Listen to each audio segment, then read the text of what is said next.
this is Annindita Palaus, and today I'm back with the next part of the Chakra Healing 101 series, and we will be talking about the second chakra, which is the SWADHISTHANA or the Sacral Chakra. So the SWADHISTHANA, the word SWADHISTHANA means abode of the self. And there's a reason why the Sacral Chakra is also known as abode of the self. Before we get into the details of exploring the Sacral Chakra, I just wanted to give you a quick reminder. If you haven't already, then subscribe to my channel and also like this video. It would really help with the YouTube algorithm, and it would help in showing this video to more people like you who are interested in information like this. Alright, so let's get started. So the color of the Sacral Chakra is the color orange. And it is located right above the root chakra, which is the first chakra. So it is located at the lower part of your abdomen, below the navel. And it governs the reproductive organs, which is the ovaries in women and the testes in men. And the reason the SWADHISTHANA is known as the abode of the self is because it governs your sense of self. It governs your self-esteem, or how you perceive yourself in the world. So a weak SWADHISTHANA or a weak sacral chakra often leads to feelings of low self-esteem and even feelings of guilt. In fact, guilt is a feeling that often leads to blockages in the SWADHISTHANA, in the sacral chakra. And it could be the other way around too. A weak Sacral chakra can lead to feelings of guilt, or the feelings of guilt can cause a weakness or blockage in the energy flow in this particular chakra. And especially guilt related to sexuality, but any kind of guilt in general. Because the sacral chakra governs the reproductive organs, the sexual organs, it is especially related with guilt related to your sexuality, related to sex in general, your ideas about sex, with intimacy, relationships, emotions, and even your unconscious thoughts, especially unconscious desires related to sex and sexuality. The element that is governed by this chakra is the water element, and the sound associated with this chakra is the sound VAM. So meditating on the sound VAM or chanting VAM is said to strengthen this chakra. For those of you who are interested in testing your sacral chakra, how strong or weak it is, there is a chakra test, a sacral chakra test specifically for this chakra. You will see the link to it in the description below this video. So go check it out and take that test. It's a very small little test, and see what your sacral chakra needs. Is it overactive? Is it perfectly balanced? Or is it underactive?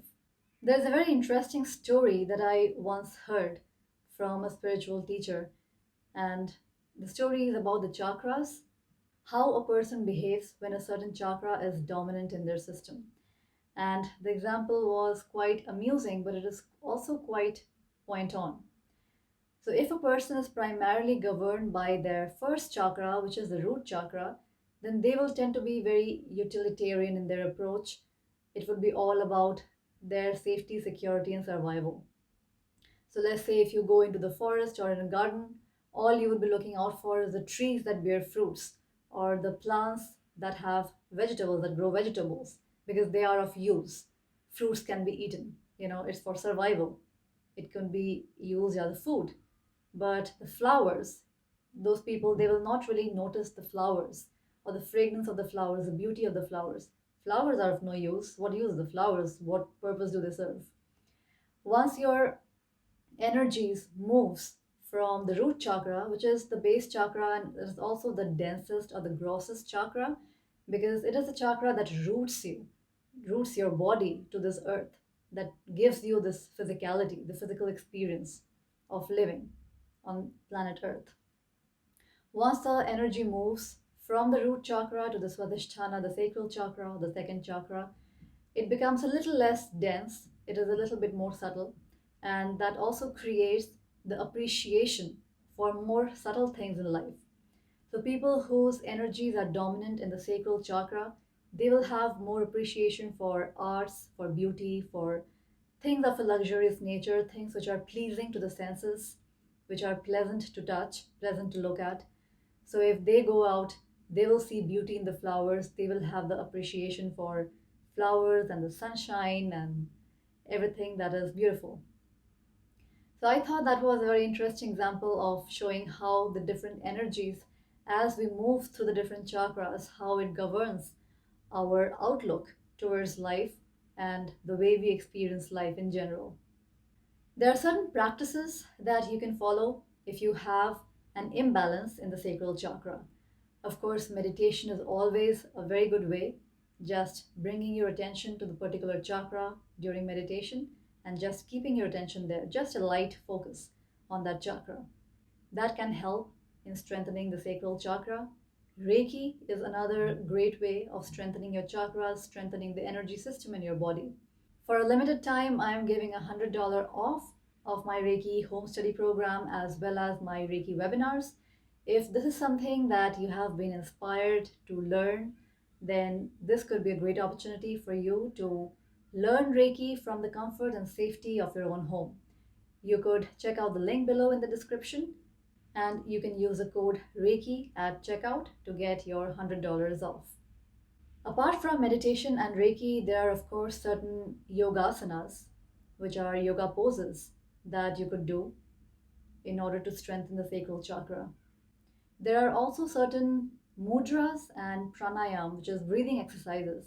Mudras are gestures. Like for instance, you might have seen many pictures of Buddha sitting and meditating with the thumb and the index finger touching. That is one mudra. So mudras are really gestures, and these gestures are meant to make the energy in your body flow in a certain way.